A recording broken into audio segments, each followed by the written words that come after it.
अस्सलाम वालेकुम। तो हम लोग पढ़े हैं फ्रीक्वेंसी रिस्पांस, राइट। तो सबसे पहले तो जो प्रीवियस लेक्चर है उसका एक छोटा सा रिकैप। वो कुछ ये है कि एच ऑफ एस हमने कहा था कि फॉर एग्ज़ाम्पल ये है ट्रांसफ़र फंक्शन।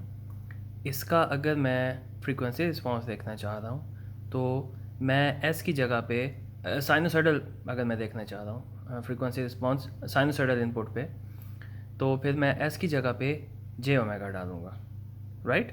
और उसका मैग्नीट्यूड इसको मैं प्लॉट करूँगा, ठीक। तो आपके पास कुछ इस तरह का रिस्पॉन्स आ रहा था। एट द सेम टाइम आपने ये सर्किट बनाया।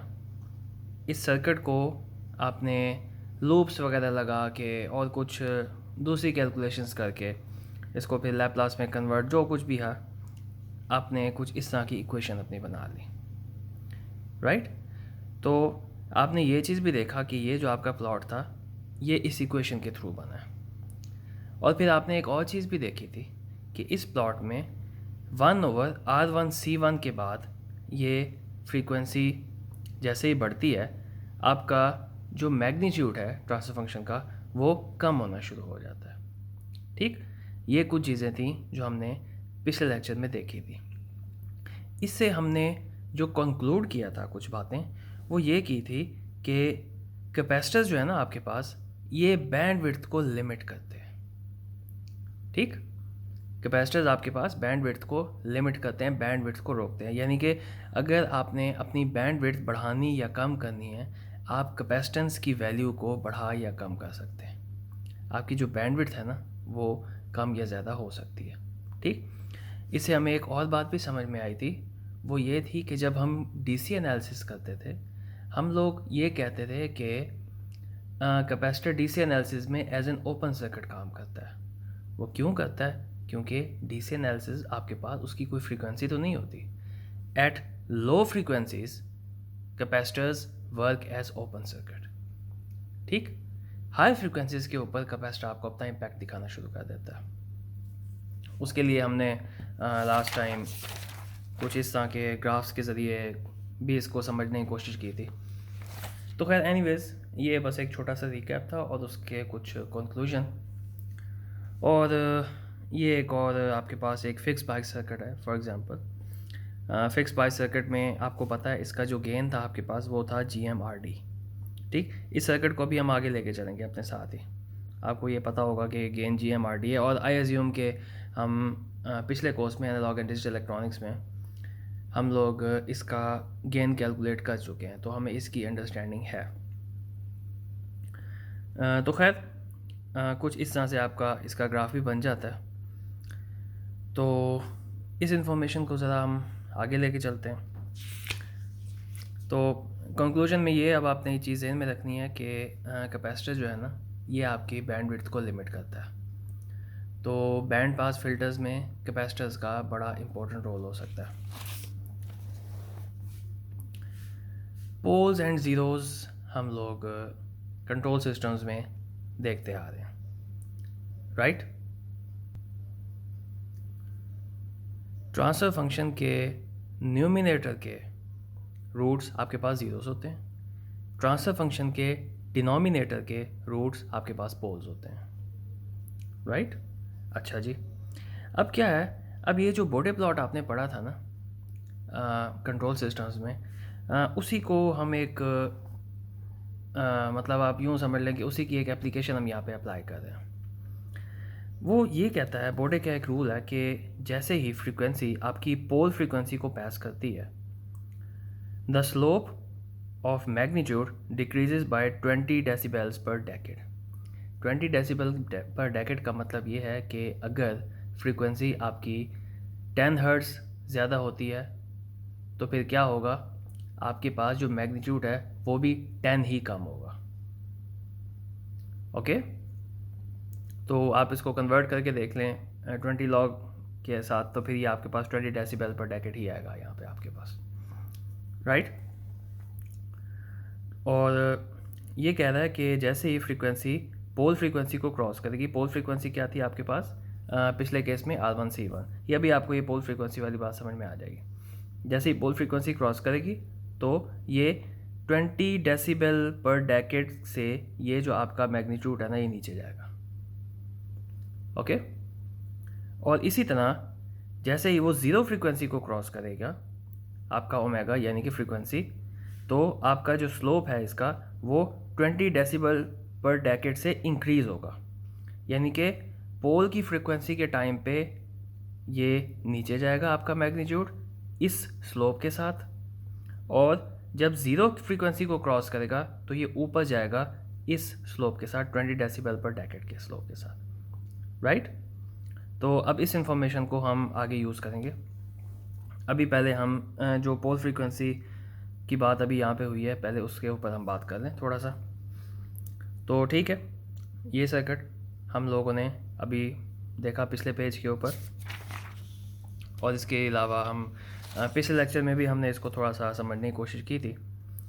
तो यहाँ पे आपको ये चीज़ पता है कि जो 1/R1C1 आया था, जिसके बाद मैंने आपको बताया था कि नीचे जाएगा, ये आपके पास है इसकी पोल फ्रीक्वेंसी, राइट, WP इसकी पोल फ्रीक्वेंसी। तो WP के बाद यानी कि 1/R1C1 की जो भी वैल्यू होगी उसके बाद ये -20 डेसिबल पर डेकेड के हिसाब से डिक्रीज़ करना शुरू करेगा। माइनस इस वजह से कि ये डिक्रीज़ कर रहा है, तो देयरफॉर -20 डेसिबल पर डेकेड। ठीक, तो अब हम एक और चीज़ करते हैं कि मैं देखते ही सर्किट को इसके पोल्स कैसे निकाल सकता हूँ और फिर उससे मैं ट्रांसफर फंक्शन कैसे बना सकता हूँ। तो इसी चीज़ को ही हम आगे लेके चल रहे हैं। तो क्या है, ये आपके पास एक सर्किट है, आपने सबसे पहले देखना है कि इसमें नोड्स कौन कौन से हैं। ये एक्चुअली एक शॉर्टकट है। पहले हम लोग क्या करते थे, पोल्स निकालने के लिए हम पूरे KCL KVL वगैरह लगाते थे, फिर उसको कन्वर्ट करना लैप्लास में, फिर वहाँ से ऐसा अलग करना, पोल्स वगैरह निकालना। अब ये जो है ना, एक्चुअली ये एक छोटा सा शॉर्टकट है, ठीक। तो ये हमारा काफ़ी सारा काम आसान कर देता है, एक छोटा सा शॉर्टकट है। हाउएवर ये शॉर्टकट कुछ केसेस में काम नहीं भी करता, लेकिन वो एक बड़ी लिमिटेड सी एक्सेप्शन है। मेजॉरिटी केसेस में ये काम कर जाता है, तो देयरफॉर हम लोग इसको कंसिडर कर रहे हैं। जो हमारे बेसिक सर्किट्स हैं वहाँ पे ये काम कर जाता है। तो सबसे पहले हमने ये करना है कि जो सर्किट हमने ड्रॉ किया हुआ उसके हमने नोड्स देखने हैं कि यहाँ नोड्स कौन से हैं। यहाँ पे एक नोड आपके पास ये है, एक नोड आपके पास ये है, ठीक। नोड क्या है, नोड वो पॉइंट है आपके सर्किट में जहाँ पे एक या उससे ज़्यादा ब्रांचेस आपस में कनेक्ट हो रही हैं। दो ब्रांचेस, सॉरी, एक तो खैर एक ही होती है। एक ब्रांच से मुराद ये है कि अब ये पूरी की पूरी एक ब्रांच है, इस पर एक रजिस्टर लगा हुआ है। ये पूरी की पूरी एक ब्रांच है, इस पर कैपेसिटर लगा हुआ है। ये पूरी की पूरी एक ब्रांच है, इस पर एक इंडिपेंडेंट वोल्टेज सोर्स लगा हुआ है, राइट। तो खैर ये ब्रांचेस आपस में कनेक्ट हो रही हैं, ये ब्रांच 1, ब्रांच 2, ब्रांच 3। ये एक नोड है, यहाँ पे ब्रांच 1 और ब्रांच 2 आपस में कनेक्ट हो रही है। ये एक नोड है, यहाँ पे ब्रांच 2 और ब्रांच 3 आपस में कनेक्ट हो रही है। ये तो खैर ऐसे ओपन लगा हुआ है ना कि यहाँ पे वोल्ट मीटर आके आपका कनेक्ट होगा जब आप वोल्टेज फाइंड करना चाह रहे होंगे। तो खैर एनीवेज ये दो यहाँ पे नोड्स बन रहे हैं। तो सबसे पहले आपने यूँ करना होता है, नोड्स के अक्रॉस आपने इंडिपेंडेंट सोर्सेज को ज़ीरो कर देना है। इनके ये इंडिपेंडेंट सोर्स है आपके पास, ठीक, ये ज़ीरो हो जाएगा। ओके, ये हो जाएगा आपके पास ज़ीरो। दैट मीन्स कि आपका सर्किट कुछ इस तरह से बन जाएगा। मैंने आसानी के लिए कुछ किया था लेकिन थोड़ा सा नीट नहीं बना, बट आई एज्यूम के आपको समझ आ गया होगा। आप बस ये एज्यूम करें कि यहाँ से सीधी लाइन है, तो अब आपके पास एक यही नोड ही है, ठीक। इस नोड से ये रजिस्टर ग्राउंड की तरफ जा रहा है, इस नोड से ये कैपेसिटर ग्राउंड की तरफ जा रहा है। कुछ इस तरह की कहानी बन रही है, ओके। तो आपने क्या करना है, इंडिपेंडेंट सोर्सेज को ज़ीरो कर देना है। Find the resistance from that pole to AC ground. यहाँ पोल लिखा हुआ है तो नोड आएगा।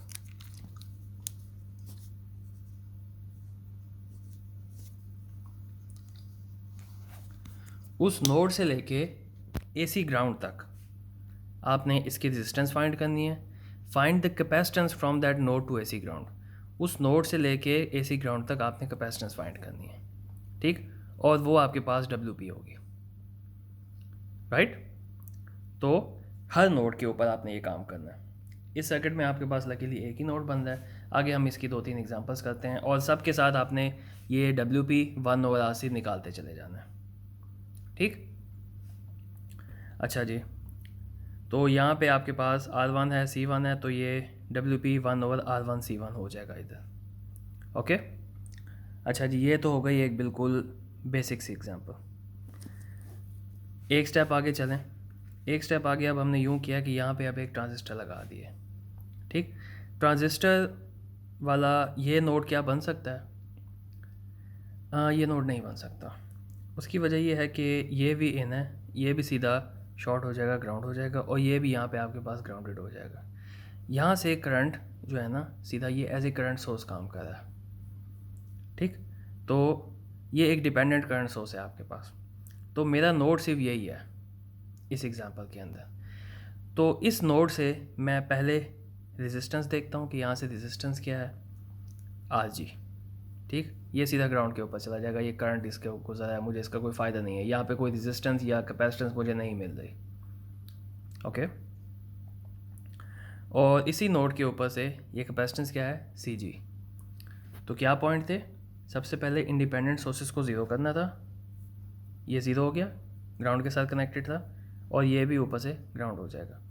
और दूसरा स्टेप क्या है, रेजिस्टेंस फाइंड करनी है उस नोड से AC ग्राउंड की तरफ, और कैपेसिटेंस फाइंड करनी है उस नोड से AC ग्राउंड की तरफ। तीसरा पॉइंट, तो रेजिस्टेंस इसकी इस नोड से हो गई RG, और कैपेसिटेंस इसकी हो गई CG। ठीक, इस एग्जांपल में आपके पास रेजिस्टेंस थी R1, कैपेसिटेंस थी C1। कंफ्यूजन ना ही हो, मिस्टेक्स अक्सर मैं कर जाता हूँ। जबकि इस एग्जांपल में आपके पास रेजिस्टेंस है RG और कैपेसिटेंस है CG। ओके, तो ये इन सर्किट्स की पोल फ्रीक्वेंसी है, राइट। अब आपको एक बात समझ में आ चुकी है कि जब आपको इस तरह का सर्किट दिया जाए तो इस तरह से आपने इसकी पोल फ्रीक्वेंसी निकालनी है। इस पोल फ्रीक्वेंसी से आप कंक्लूड कर सकते हैं कि कितनी देर के बाद या किन फ्रीक्वेंसीज़ के ऊपर, कितनी देर बाद नहीं, मैं गलत लफ्ज़ बोल गया, मैं टाइम की मैं बात कर रहा हूँ, टाइम नहीं, मैं गलत बोल गया। किन फ्रीक्वेंसीज़ के बाद आपका जो सर्किट है उसका मैग्नीट्यूड कम होना शुरू हो जाएगा, राइट। और कम कितना होगा? बोर्डे साहब कहते हैं कि 20 डेसिबल पर डेकेड के हिसाब से। अच्छा, कई इसको बोर्डे पढ़ते हैं और कई मम्मी डैडी लोग इसको बोडी भी पढ़ते हैं, तो आपकी मर्ज़ी भाई, जैसे भी पढ़ो, हम तो पाकिस्तानी हैं। तो अच्छा जी, अब अगली एग्जांपल देखते हैं। यहाँ पे अब मैं आपको ये बता दूँ कि ये नोड कोई नहीं बन रहा, क्योंकि ये वीन यहाँ पे था, लेकिन इसको हमने ग्राउंड कर दिया, क्योंकि हमारा जो सबसे पहला स्टेप है वो है कि इसको ग्राउंड करना है। ठीक, इसी तरह ये भी एक आपके पास वोल्टेज सोर्स था, इसको भी हमने कर दिया ग्राउंड। यहाँ पे आपके पास ये नोड बन रहा है क्योंकि इधर आपने एक ब्रांच कनेक्ट कर दी है। ठीक, ये करंट सोर्स अपनी जगह मौजूद है, ठीक है, इसका मुझे फ़ायदा नहीं हो रहा, यहाँ कोई रेजिस्टेंस नहीं है, लेकिन ये नोड अब मेरा बन रहा है क्योंकि यहाँ पे मेरे पास एक ब्रांच कनेक्टेड है, राइट। तो अब क्या है, यहाँ पे आपके पास फ्रीक्वेंसी क्या होगी, पोल फ्रीक्वेंसी 1/RDCL। ओके, अच्छा, ये जो जितनी भी मैं पोल फ्रीक्वेंसीज़ की बात कर रहा हूँ, अब हम अपने सिलेबस में लिमिटेड बात करते हैं, ज़ाहिर है अब पिछली बातें ज़रा थोड़ा सा साइड पे रखें कि ये अंडरस्टूड है, हम आगे ही चलते हैं। ये इन इक्वेशन से ये कैलकुलेट की गई है, राइट, कि कौन सी फ्रीक्वेंसीज़ के ऊपर आपने देखा 1/R1C1 ही आ रहा था। तो ये ऐसे नहीं है कि मैं अपनी तरफ से R1C1 बोल रहा हूँ यहाँ पर। तो खैर एनीवेज़, जब आपके पास WP आ जाएगी तो आप अपने ट्रांसफ़र फंक्शन को कुछ इस तरह से बना देंगे। ठीक, ऊपर जो GMRD है ना, ये आपके पास गेन है। ओके, इस सर्किट का गेन आपके पास -GMRD ही था। ओके, और डिनोमिनेटर पे आपने लिखना है 1 + S/WP, where WP is the pole frequency. ये चीज़ वही है, ये जब आप इसको WP को डिनोमिनेटर से हटाएंगे, ये S + WP ही बन जाएगा, क्योंकि जब आपके जहन में आ रहा होगा कि यार ये हमने पोल्स तो वो पढ़े थे, वो क्या नाम है, इसको साइड पे करो, S + समथिंग और = 0 करो, और ये फिर WP उधर जाएगा, S = ये हो जाएगा। ये फ्रीक्वेंसी की बात हो रही है, चीज़ वही है। WP जब यहाँ से होगा तो ऊपर न्यूमरेटर में भी WP आपके पास आ जाएगा। तो खैर बहरहाल आपने सिंपली जब WP आपके पास निकल आएगा आपने इसमें यहाँ पे पुट करना है और न्यूमरेटर में आपने इसका गेन लिखना है। तो कुछ इस तरह से आपके पास ट्रांसफर फंक्शन आ जाएगा इसका। ओके, तो खैर अब ये जो अगली एग्जांपल है यहाँ पे हम क्या कर रहे हैं, यहाँ पे हम कुछ इस तरह की कार्रवाई कर रहे हैं कि ये जो पिछली दोनों थी, अभी एक ये वाली करवाई और एक ये वाली बताई, इन दोनों को ना ज़रा मिक्स किया है, थोड़ा सा मिक्स इस तरह किया है कि यहाँ पे हमने दो नोड्स बनाए हैं प्रॉपर। ये नोड अभी रिसेंट एग्जांपल में था, ये नोड पिछले एग्जांपल में था।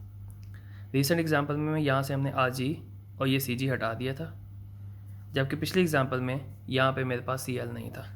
तो खैर ये अब एक नई चीज़ आपके पास बननी है और यहाँ पे आपके पास ऑफिशियली दो नोड्स हैं। दो नोड्स इस तरह कि जब आप इसका स्मॉल सिग्नल एनालिसिस करेंगे तो उस टाइम भी ये नोड्स अपनी जगह मौजूद होंगे। एक नोड ये वाला है जहाँ पे डॉट लगा हुआ है, दूसरा नोड ये वाला है, ये पूरे का पूरा इटसेल्फ एक नोड है। इस नोड पे आपके पास WP क्या है, 1/RG क्योंकि ये भी कनेक्ट हो जाएगा ग्राउंड के साथ और ये भी ग्राउंड बन जाएगा।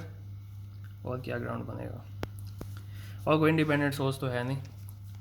तो खैर एनीवेज, नोड से लेके ग्राउंड तक रेजिस्टेंस है RG, नोड से लेके ग्राउंड तक कैपेसिटेंस है CG। ठीक, RG CG ये करंट सोर्स है, दफ़ा करो, फ़ायदा कोई नहीं है। नोड से लेके ग्राउंड तक रेजिस्टेंस है RD, नोड से लेके ग्राउंड तक कैपेसिटेंस है CL। तो ये 1/RD/CL। ठीक, अब इसी इक्वेशन के अंदर मैंने डालना है। अब यहाँ पे मेरे पास इसके साथ एक और फैक्टर भी आ गया, पहले WP1 था, अब WP2। तो इसको फिर आप जैसे मर्जी लिखना चाहें, यहाँ पे अब यूँ बना लिया इन्होंने, S साथ मल्टीप्लाई कर दिया, S+ कर लें या समथिंग, जैसे भी आपका दिल करे। खैर बात हमारी सिर्फ एक अंडरस्टैंडिंग के लिए है। बेसिकली हमने इस प्लॉट की तरफ जाना है, इस प्लॉट को समझना है। असल जो हमारा गोल है वो ये है, इन इक्वेशंस में घुसना हमारा गोल एक्चुअली है नहीं। तो खैर अब अगली बात यह है कि जब आपके पास WP1 आ जाए, WP2 आ जाए, यानी कि आपके पास दो पोल हों, दो हर पोल की एक अपनी फ्रीक्वेंसी हो, तो फिर आपका यहाँ पे ये प्लॉट किस तरह बनेगा, फ्रीक्वेंसी बोर्डे प्लॉट। तो वो कुछ इस तरह से बनेगा कि मैं एज्यूम कर रहा हूँ कि WP1 कम फ्रीक्वेंसी है, WP2 ज़्यादा फ्रीक्वेंसी है।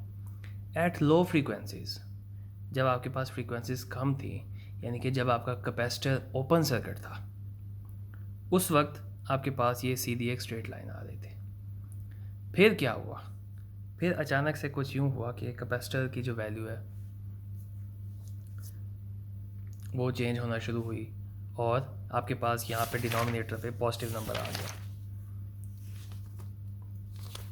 तो ये बड़ा होना शुरू हो गया, तो फिर ये आपके पास नीचे आना शुरू हो गया और ये कितना नीचे आएगा, -20 डेसिबल पर डेकेड। ठीक, ये तो हो गया WP1 के बाद।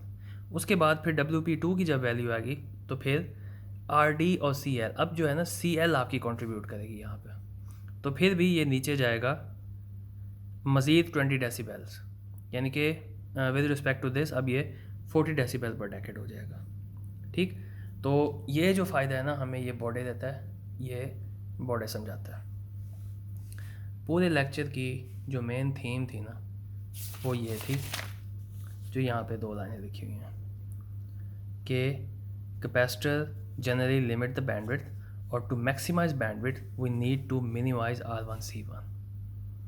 ठीक, R1C1 की वैल्यू जितनी कम होगी आपकी बैंडविड्थ उतनी ज़्यादा होगी। R1C1 की वैल्यू कम होने का मतलब ये है कि ये चूँकि डिनोमिनेटर में है तो फिर आपकी बैंडविड्थ बढ़ती चली जाएगी, क्योंकि ये फैक्टर बड़ा होता चला जाएगा आपका, जितना ज़्यादा इसकी वैल्यू जितनी कम होगी। ठीक, तो ये फैक्टर ऐसे बढ़ता चला जाएगा, आपकी जो बैंडविड्थ है, यानी कि जहाँ पे आपके पास गेन मैक्सिमम आ रहा है वो चीज़ बढ़ती चली जाएगी। और बैंडविड्थ की हमने जो लास्ट टाइम डेफिनेशन बनाई थी वो ये थी कि ये अपने 70% अचीव कर जाए, जब ये नीचे आ भी रहा हो 70% अचीव कर जाए, यहाँ तक मेरी बैंडविड्थ है। मैं 100% बात नहीं करता, क्योंकि वो थोड़ा थोड़ा कम हो ही रहा होगा। जब 70% बात करूँगा तो फिर यहाँ तक मेरी बैंडविड्थ है। और मैंने जो आपको एग्जांपल दी थी वो रेडियो स्टेशन की दी थी कि जब आपके पास गेन मैक्सिमम होता है उस टाइम आपको क्लियर आवाज़ आ रही होती है। जब थोड़ा सा कम होना शुरू हो जाता है तो आवाज़ सारा सा ब्लर होना शुरू हो जाती है, अल्टीमेटली वो बिल्कुल ही ख़त्म हो जाती है। तो मैं डिफ़ाइन ये कर लेता हूँ कि अगर 103 मेरा स्टेशन है तो 102 और 104 के दरमियान में मेरी बैंडविड्थ है। इससे पीछे वाली जो है मैं उसको कंसिडर ही नहीं करता अपनी बैंडविड्थ। चलें, थैंक यू सो मच। अगले लेक्चर में इंशाल्लाह मिलर इफ़ेक्ट पे बात करते हैं।